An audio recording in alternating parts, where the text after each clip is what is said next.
Hi guys, I'm here with daily use English speaking practice sentences. These sentences are spit out the anger now please. I can't change people's mentality. You are different from others. As far as I know about it, I will never forget him. I don't know anyone by this name. The one who said it is liar. You won't last 10 minutes. Just do exactly as I told you. Don't take advantage of his weakness. So dear friends, these are some sentences. Mostly we use these sentences in our conversation. तो यदि आप भी इसी प्रकार के sentences से English सीखना चाहते हैं तो प्लीज़ सब्सक्राइब कीजिए पंकज इंस्टीट्यूट ऑफ इंग्लिश तथा इसे ज़्यादा से ज़्यादा लाइक और शेयर करिए। Let's start our first sentence. Spit out the anger now please. जब कभी कोई व्यक्ति गुस्सा हो जाता है तो लोग उसको मनाते हुए ये कहते हैं कि छोड़ो भी, आप गुस्सा थूक दो। तो इसी को इंग्लिश में बोला जाता है spit out the anger now please. अब गुस्सा छोड़ थूक दो या गुस्सा मत करो। I can't change people's mentality. कई बार आप लोगों को समझाते हैं फिर भी नहीं मानते हैं, जो उनको सोचना होता है वही सोचते हैं। इसी प्रकार से तब आप कहते हैं कि मैं लोगों की मानसिकता को नहीं बदल सकता हूँ। I can't change people's mentality. और जब कुछ आप अलग से करते हैं, अलग काम करते हैं दूसरों का, जो कि सबके लिए ज़रूरी होता है, सबके लिए यूज़फुल होता है, सबके वेलफेयर के लिए होता है, तो हर लोग कहते हैं कि आपने ऐसा किया और लोगों ने कभी ऐसा नहीं किया। You are different from others. आप दूसरों से अलग हो। As far as I know about it. जब किसी बारे में बात चलती है, किसी चीज़ की चर्चा चलती है और आप उसके बारे में जानते होते हैं तो आप कहते हैं as far as I know about it. जहाँ तक कि मैं इस बारे में जानता हूँ। I will never forget him. दो ही प्रकार की कंडीशंस में इस प्रकार के सेंटेंस बोले जाते हैं। जब किसी व्यक्ति की आपने ज़रूरत के समय पे, बहुत ज़रूरत के समय पे मदद की हो, या फिर किसी ने किसी व्यक्ति को बहुत ज़्यादा परेशान हुआ हो, किसी के कारण किसी को बहुत बड़ी समस्या का सामना करना पड़ा हो, दोनों ही कंडीशन में इस प्रकार से कहते हैं आई विल नेवर फॉरगेट हिम। मैं उसे कभी नहीं भूलूंगा।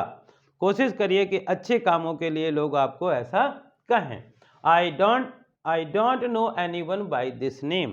जब कोई व्यक्ति आपके ऑफिस में, आपके मोहल्ले में या आपके आसपास किसी का नाम लेते हुए उसके बारे में पूछना चाहता है या उसके बारे में कुछ बताता है और आप उस नाम के व्यक्ति को नहीं जानते हैं, तो यही कहते हैं I don't know anyone by this name. मैं इस नाम से किसी को नहीं जानता हूँ। The one who said is it he is liar. यहाँ पे ही करना चाहिए। हाँ, the one who said he is liar. जिसने भी ये कहा वो झूठा है।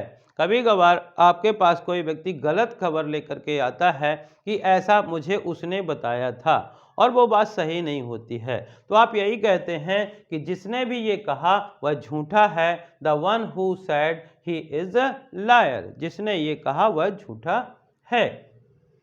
और जब किसी टिकने की बात आती है या कुछ देर तक रुकने की बात आती है तो उसके लिए हम लास्ट का यूज करते हैं। जैसे यू वॉन्ट लास्ट 10 मिनट्स। आप 10 मिनट भी नहीं टिकोगे, या आप 10 मिनट, यदि आपको कई बार ऐसा बोलते हैं कि यदि आपको इस जिम्मेवारी को दिया जाए, आपको इस रिस्पॉन्सिबिलिटी को दिया जाए तो आप 10 मिनट भी नहीं रुकोगे, चलोगे, तो यू वॉन्ट लास्ट 10 मिनट। आप 10 मिनट भी नहीं टिकोगे।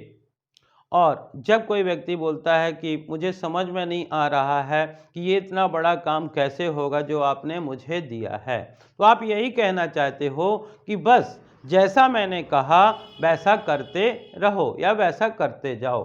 इसी को इंग्लिश में बोलते हैं just do exactly as I told you. Just do exactly as I told you. जैसे मैंने कहा बिल्कुल वैसे करो। Don't take advantage of his weakness, किसी की मजबूरी का फ़ायदा उठाने के लिए हम यूज करते हैं टेक एडवांटेज ऑफ, फ़ायदा उठाना इसी को बोलते हैं। तो यदि किसी व्यक्ति को किसी कारण से कोई कमजोरी है तो और हम ये कहना चाहते हैं कि उसकी कमजोरी का फ़ायदा मत उठाओ, don't take advantage of his weakness. तो dear friends, these are some sentences which will help you to learn English. I hope कि आपको इस प्रकार के सेंटेंस पसंद आए होंगे। यदि पसंद आए हों तो इन्हें ज़्यादा से ज़्यादा लाइक करिए, शेयर करिए, और यदि आप चैनल के लिए नए हैं तो प्लीज़ इसे सब्सक्राइब करिए, बेल आइकॉन को प्रेस करिए, ताकि इस प्रकार के वीडियो जब भी अपलोड हों तो उनका नोटिफिकेशन आप तक पहुंच सके। आप भी इस प्रकार को सेंटेंसेस को यदि बार बार पढ़ते हैं, बार बार सुनते हैं या लिख कर के प्रैक्टिस करते हैं, then you can also use such kind of sentences in your conversation. तो dear friends, thank you for watching.